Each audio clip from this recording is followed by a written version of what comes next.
Yo guys, what's up? Welcome back to another Fry Q&A, and as you can see, my hair's looking like a surfing dude, but it's 37 degrees here in my hometown, so it's freaking hot actually.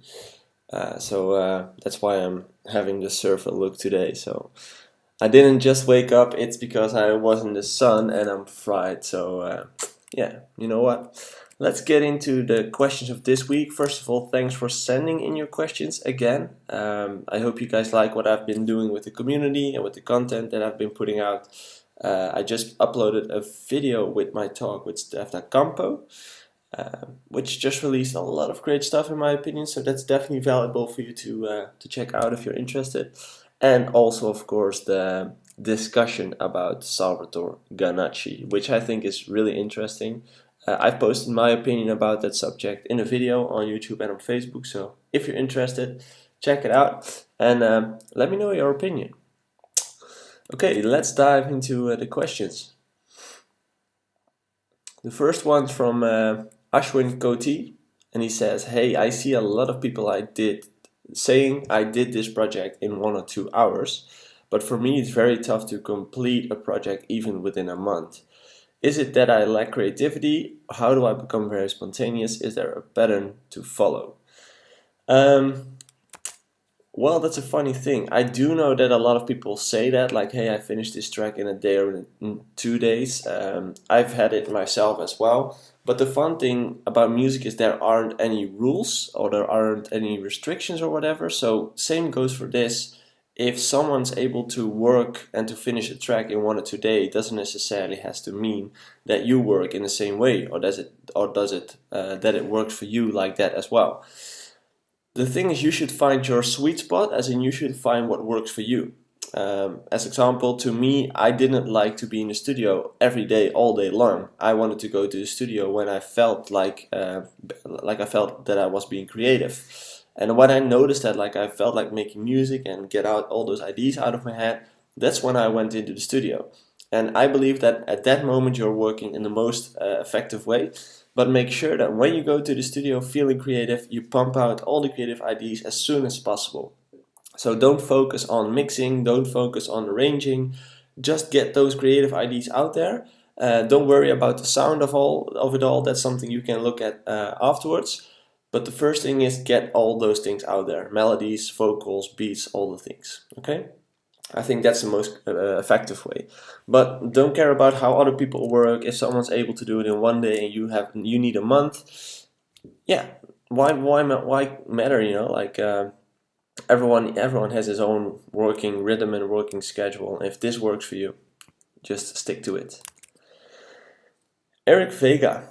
Why I can't reach my track to the professional master volume. My track has a good mix in -3 dBs, but when I try to master the glue compressor or preset master, it reaches the 0 dBs and a little clipping, but it's sounding weak. Well, Eric, unlucky for you, but I'm not a professional masterer. I did quite a lot of my mastering myself and mixing, but I don't know that much about it actually. So for a question like this, I would like to forward you to Jeffrey from the Goose Mastering. It's a guy that I'm working with a lot, and he's probably the one who's going to tell you a lot more about this. So I will tag you in the post on Facebook, and you will get an answer from him. Hope that's okay with you. Xavier Joshua. Whoa, many big artists do their own mixing and mastering. Does it feel like cheating if an artist sits down with a music engineer and the artist gives the creative idea to the music engineer, and later the artist uses that song and it uses it as his own song? It all depends on how you're in that subject yourself, like there's a lot of artists, Beyonce, Ed Sheeran, all those people, all the big stars out there, they don't do the record on just by themselves, they have a complete team working on the track. It's just this big stigma that DJs have to do everything by themselves and producing and producers as well.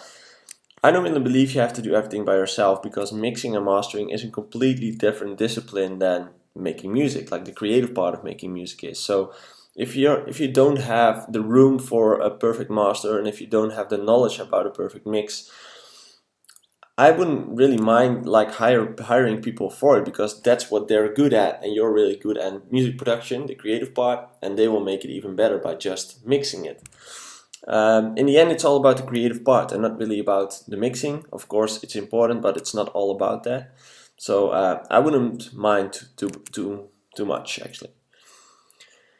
Kyriakos says, how do you explain to your parents about your job? Producing and DJing, etc., and making them understand that it's a real job even when you spend hours on the PC. There's a lot of variables here, but if this already is your job, if you're already making money out of it and you can make a living out of it, I think you just have to show your parents that you're actually capable of making a living out of it. So take them to a DJ show, show them a few support videos of big DJs playing your tracks in big arenas. Let them talk with clients. If you want to, you can send them to me as well. I will talk to them as well and let them know that this is actually a really good industry where you can actually make money and which is sustainable as well. But the most important thing is you should follow the thing that you think is best. If you like making music all day long, and if that's something you're already making a living out of, I would definitely go with that choice. And it's unlucky that your parents aren't supporting you, but you should try to convince them. And if they don't really believe you, I would stick with the thing that you like to do the most. But that's my advice, like I can't really look into your life and how all the variables are, but my advice would be stick to the thing you like to do most and which makes you most happy. And especially if you're already making money with it, like it's the best thing in the world. Anselm Meijer. Since you liked what Ganacci did recently, where do you draw the line? Would you produce and play music you hate if it was popular? Would you bite a bat's head off to get publicity? Ozzy Osbourne did it once. At which point does what you do to get gigs defeat the purpose of being a music producer? I personally do not think it's a good idea to become a music producer and then make it into something that I hate, like the office job that I did not want. This is a really interesting point because this is different for everyone. Everyone has a different opinion on this. You have people in the music industry who are there for the music. You have people in the industry who approach it more like a business. To me, I'm a really big fan of music, but I always have had that business side on it. So I always knew how to make decisions to grow your business and to eventually become a bit more successful. The thing is, a lot of people want to become successful in the music industry and want to make a living out of it. But if you want to make a living out of it, you need to make money. And if you need to make money, you need to make yourself available, or at least people need to be aware of the fact that you're there. So it's just marketing like a normal company does as well. Let people see that you are there and let them show you or show them what you're actually doing. So it's a really personal thing to me. I would always like to stick with the thing that I liked the most, but I definitely made some choices in there that didn't 100% fit my choice, but was good for my business, which gave me more gigs or which gave me a better release or whatever. So yeah, but like I said, it's a really personal thing. I also know artists who really stick with the thing that they're doing, and yeah, it's a really personal thing. But it's a good thing to discuss, because I think a lot of people are thinking about it too much actually, but they never talk about it. And well, this is my opinion, but I'm really curious to hear yours on it. It's a really personal matter. So that were the questions for this week. Thanks again for sending it in for the FRI-Q&A in the Artist Coaching Facebook community group. If you have a question yourself, head over to the community group, the Artist Coaching community group, on Facebook and request access, and every Thursday you are able to ask your questions, and a video or a podcast like this will be uploaded on Friday with the answer to your question. Is there anything else I wanted to say? Yeah, I actually developed an online course and I've restructured the company with some extra packages. So if you were interested, just head over to artistcoaching.nl to check out what's there. I also have a new coach, which is really interesting. If you're curious who the new coach is, go over to the website and find out who the new guy is. I'm really glad that he helps me out every now and then. It's a big name, and he's actually playing on Tomorrowland this week, so it's big for me. So I'm really happy to have him here. Besides that, I'm gonna, well, enjoy the weather. 37 degrees. It's way too hot. But I hope you have a great weekend, and I'll see you guys next week on another Fry Q&A. Bye. Hey guys, what's up? First of all, thanks for watching my content. Thanks for listening to the podcast and watching the videos. It means a world to me. You guys have been talking me about coaching and personal coaching for a while now, but I just thought it was a good idea to show you some experiences of my clients to see what a personal coach and a mentor could do for you and your career. So here are a few user stories, client stories from my side. Hopefully it's useful to you.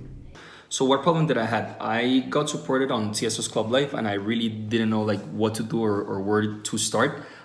Before this, I went into my social media strategies, blah blah. I posted like some things. I made music. I've been doing music for 4 to 5 years, and that was that was what I was doing. So I was like, this is a business. I really need to get help from someone that is knowledgeable enough and that has made it in the industry.